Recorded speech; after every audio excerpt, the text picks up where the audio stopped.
Nagsimula na ang Fire Basic Recruit Course sa Albay Province para sa mga nangangarap maging bumbero. May balitang pambansa si Emmanuel Bongcodi ng Radyo Pilipinas, Albay. Lumagda sa manifesto na ito ang mga fire trainees sa Ligao City, Albay. Nakasaad dito ang mahigpit na pagbabawal sa anumang uri ng hazing sa loob ng 4 na buwan nilang training sa NFTI Region 5 Satellite Campus.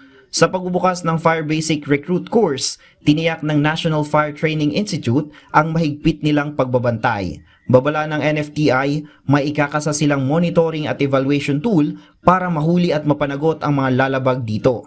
The NFTI, together with the Bureau of Fire Protection, conducts investigation and punishes those who are convicted or after proven na sila ay nag-contact talaga or gumawa nun, ay meron pong kaparusahan. Ang FBRC ngayong taon ay hindi lamang para sa Region 5, kundi binuksan din para sa mga taga-National Capital Region at Eastern Visayas. Dito, sasanayin ang mga nangangarap na maging bumbero sa pagresponde sa mga sakuna at iba't ibang emergencies sa mga komunidad, gaya ng firefighting, medical response, special rescue operations at fire prevention lectures.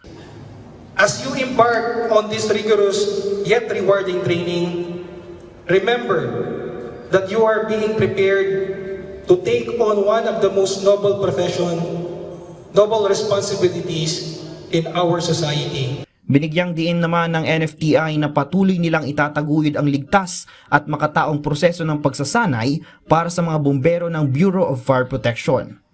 Mula sa Radyo Pilipinas, Albay, ito po si Emmanuel Bongcodi para sa Balitang Pambansa.